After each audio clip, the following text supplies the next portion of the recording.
नमस्कार। आज हम ट्रेडिंग की दुनिया के एक बहुत ही अहम पहलू पर बात करने वाले हैं, साइकोलॉजी यानी मनोविज्ञान। हाँ बिल्कुल। हमारे पास मार्क डगलस की किताब है ट्रेडिंग इन द जोन। इसका एक हिंदी बुक रिव्यू आया है, तो आज हम उसी रिव्यू की गहराइयों में उतरेंगे। अच्छा। ये रिव्यू इस किताब का निचोड़ सामने रखता है और हमारा मकसद है इस रिव्यू के जरिए ये समझना कि भाई ट्रेडिंग में कामयाब होने के लिए सिर्फ चार्ट्स और वो रणनीतियां ही क्यों काफी नहीं है। रिव्यू का कहना है कि असली खेल तो दिमाग का है, उसे वो मानसिक अनुशासन कहता है। मानसिक अनुशासन, हाँ। ये बात अपने आप में काफी सोचने वाली है कि तकनीक से ज्यादा तवज्जो मानसिकता को दी जा रही है। अक्सर तो लोग बेस्ट स्ट्रैटेजी ढूंढते रहते हैं। सही बात है। लेकिन ये रिव्यू इशारा कर रहा है कि शायद चाबी कहीं और है। चलिए इस गुत्थी को सुलझाने की कोशिश करते हैं, देखते हैं इस रिव्यू में क्या है। हाँ देखते हैं। तो सबसे पहले रिव्यू का जो सेंट्रल आइडिया है वो यही है कि ये किताब ट्रेडिंग के कैसे करें से ज्यादा कैसे सोचे पर है। अच्छा। ये सीधे तौर पर सही ट्रेडिंग माइंडसेट बनाने की बात करती है। इसमें ये मानसिक अनुशासन शब्द बार बार आता है। ऐसा लगता है रिव्यू के मुताबिक लेखक का मानना है कि अगर आपकी सोच सही नहीं तो दुनिया की सबसे अच्छी स्ट्रेटेजी भी आपको फायदा नहीं दिला सकती। ये तो बड़ा दावा है। हाँ, और ये दावा मतलब खोखला नहीं लगता, खासकर जब हम ट्रेडिंग के माहौल को देखते हैं। हाँ। ये एक ऐसी जगह है जहां देखे पल पल में हालात बदलते हैं, पैसा दांव पर है और इमोशंस, भावनाएं बहुत आसानी से काबू से बाहर हो सकती हैं। बिल्कुल। रिव्यू इसी मनोवैज्ञानिक दबाव की ओर इशारा कर रहा है। उसका तर्क है कि अगर ट्रेडर का दिमाग शांत और अनुशासित नहीं है तो वो घबराहट में गलत फैसले लेगा। अच्छा। लालच में आकर ज्यादा रिस्क उठा लेगा या फिर डर के मारे सही मौके छोड़ देगा। अच्छा। इसलिए रिव्यू इस बात पर जोर देता है कि मानसिकता वो बुनियाद है जिस पर सफल ट्रेडिंग की इमारत खड़ी होती है। मतलब टेक्निकल एनालिसिस या फंडामेंटल एनालिसिस, ये सब तो टूल्स हैं। हाँ, टूल्स हैं। ये बाद में आते हैं, पहले मन को साधना जरूरी है। इसके बिना वो सारे उपकरण बेकार साबित हो सकते हैं। ये बात तो बिल्कुल लॉजिकल लगती है। मतलब ट्रेडर की सबसे बड़ी जंग शायद बाजार से है ही नहीं, खुद से है। बिल्कुल खुद से है। चलिए अब रिव्यू में बताई गई जो मुख्य सीख हैं उनको एक एक करके खोलते हैं। पहली और शायद सबसे ज्यादा सुनी जाने वाली बात है भावनाओं पर नियंत्रण। हाँ, इमोशनल कंट्रोल। रिव्यू साफ तौर पर कहता है कि डर और लालच ये दो सबसे बड़े दुश्मन हैं जो ट्रेडर्स को गलतियां करने पर मजबूर करते हैं। बिल्कुल। और ये सिर्फ कहने की बात नहीं है, इसका एक गहरा साइकोलॉजिकल आधार है जिसकी तरफ रिव्यू इशारा कर रहा है। डर तब लगता है जब नुकसान हो रहा हो या नुकसान का डर हो। ये ट्रेडर को जल्दी बेचने पर मजबूर कर सकता है, भले उसकी स्ट्रैटेजी कह रही हो कि रुको। सही। या फिर वो डर के मारे ट्रेड लेने से ही कतराने लगता है। और दूसरी तरफ है लालच। हाँ, लालच। जब ट्रेड फायदे में जा रहा हो तो लालच कहता है थोड़ा और ट्रेडर जरूरत से ज्यादा देर तक रुका रहता है या फिर बड़ा मुनाफा देखकर इतना उत्साहित हो जाता है कि बिना सोचे समझे और ट्रेड ले लेता है। रिव्यू का मानना है कि सफल ट्रेडर इन भावनाओं को महसूस तो करते हैं, ऐसा नहीं कि महसूस नहीं करते, पर उन्हें अपने फैसलों पर हावी नहीं होने देते। अच्छा। वे अपनी बनाई योजना और तर्क पर टिके रहते हैं, भावनाओं की लहरों पर नहीं बहते।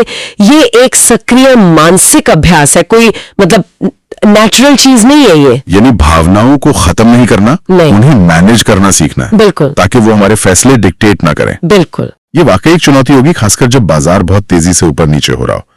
अच्छा, अब दूसरी सीख पर आते हैं, संभावना को अपनाना। हाँ, एक्सेप्टिंग प्रोबेबिलिटी। रिव्यू कहता है कि हर ट्रेड को निश्चित जीत या हार की तरह देखने के बजाय उसे संभावनाओं के खेल की तरह देखो। ये थोड़ा एब्स्ट्रैक्ट सा लगता है, इसे कैसे समझें? हाँ, ये समझना बहुत जरूरी है और शायद सबसे बड़ा मानसिक बदलाव भी यही है। देखिए, हम इंसान हैं, हमें निश्चितता चाहिए। हाँ बिल्कुल। हम जानना चाहते हैं कि क्या होगा, लेकिन रिव्यू के अनुसार बाजार अपने स्वभाव से ही अनिश्चित है। कोई भी रणनीति 100% सफल नहीं हो सकती, कभी भी नहीं। सही। संभावना को अपनाने का मतलब है इस सच्चाई को स्वीकार करना। जब आप ये मान लेते हैं कि हर ट्रेड में जीतने और हारने दोनों की संभावना है, तो आप नतीजों से भावनात्मक रूप से जुड़ना कम कर देते हैं। अच्छा।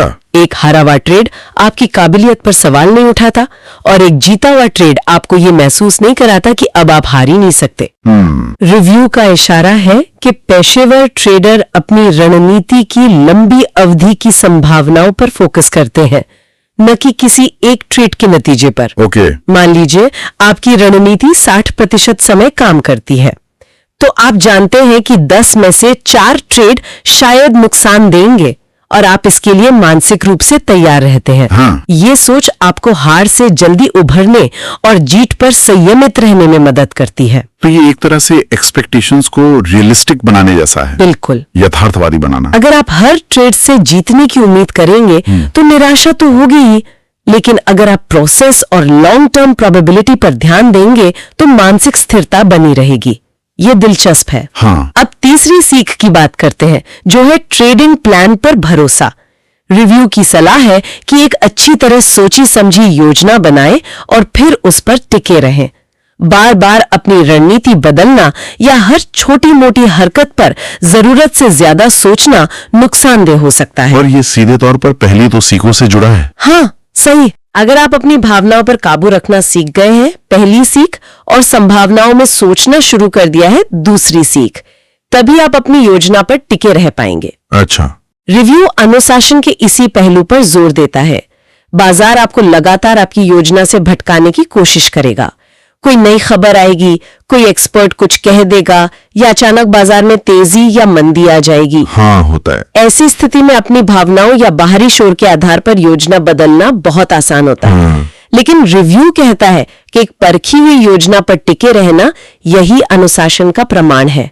इसका मतलब ये नहीं कि योजना कभी बदली नहीं जा सकती, बिल्कुल बदली जा सकती है, लेकिन वो बदलाव भी सोच समझकर, एनालिसिस के आधार पर होना चाहिए, न कि अचानक आए डर या लालच के कारण। सही। रिव्यू के नजरिए से ये स्थिरता और पालन ही मतलब एक शौकिया और पेशेवर ट्रेडर के बीच एक बड़ा अंतर पैदा करता है। यानी योजना सिर्फ बनाने के लिए नहीं, उस पर अमल करने के लिए, खासकर मुश्किल समय में। बिल्कुल, अमल करने के लिए। ठीक है।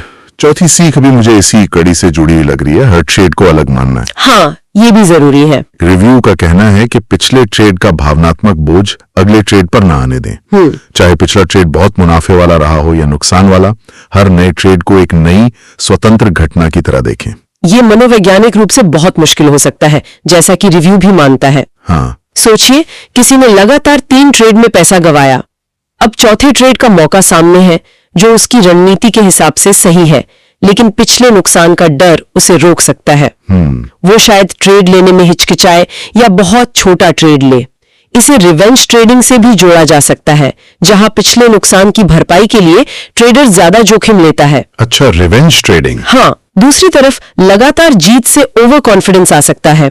ट्रेडर को लग सकता है कि वो बाजार को समझ गया है और अब हार ही नहीं सकता। हाँ, वो भी खतरनाक है। बिल्कुल। इस चक्कर में वो अपनी योजना से ज्यादा बड़ा जोखिम ले सकता है या खराब सेटअप पर भी ट्रेड कर सकता है। रिव्यू यहां फिर से भावनात्मक नियंत्रण और संभाव्यता की सोच पर लौटता है। हर ट्रेड को अलग मानने का मतलब है पिछले नतीजे को भूलकर वर्तमान मौके का उसकी अपनी संभावनाओं और जोखिमों के आधार पर निष्पक्ष मूल्यांकन करना। ये एक तरह का मानसिक रीसेट है जो हर ट्रेड से पहले जरूरी है। ये मानसिक रीसेट वाली बात काफी अहम लगती है। जैसे हर सुबह एक नई शुरुआत होती है, वैसे ही हर ट्रेड एक नई शुरुआत। बिल्कुल। और अब आते हैं 5वीं और अंतिम मुख्य सीख पर, जो शायद इन सब का आधार है, रिस्क मैनेजमेंट। सबसे पहले, हाँ, ये सबसे जरूरी है। रिव्यू में लेखक का एक कथन भी कोट किया गया है, पहले अपनी कैपिटल को बचाओ, प्रॉफिट अपने आप आएगा।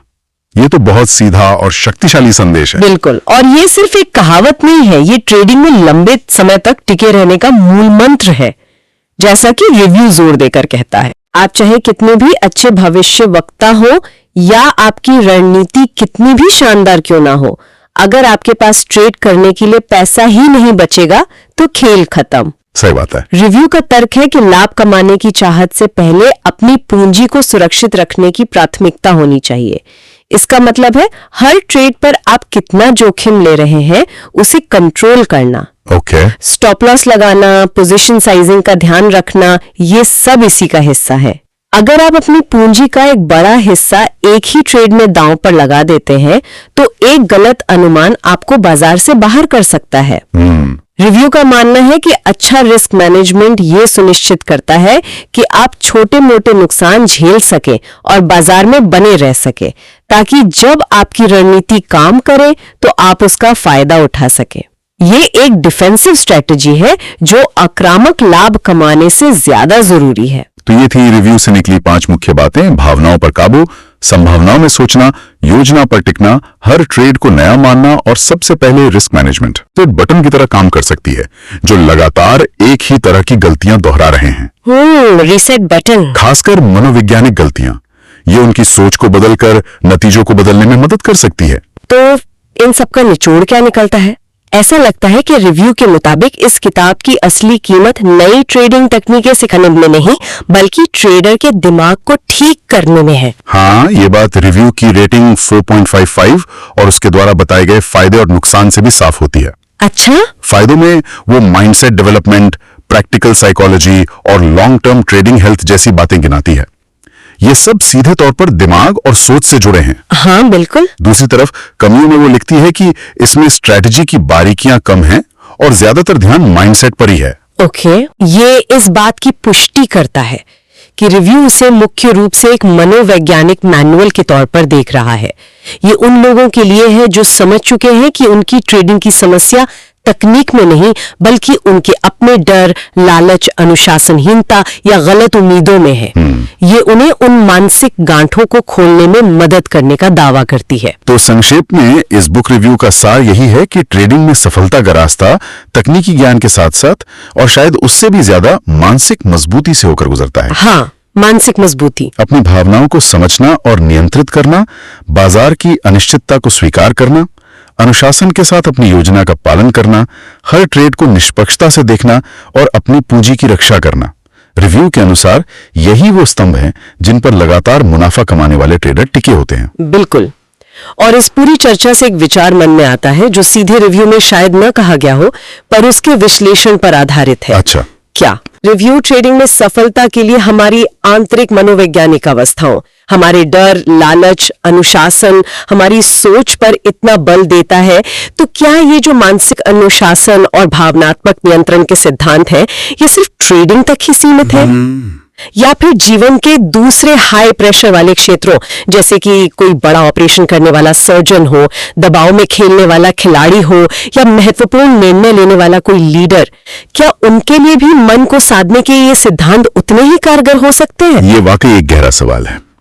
क्या आत्मनियंत्रण और अनुशासित सोच के ये नियम यूनिवर्सल हैं? शायद हाँ। क्या ट्रेडिंग का मनोविज्ञान हमें जीवन के अन्य पहलुओं के बारे में भी कुछ सिखा सकता है? ये सोचने लायक बात है।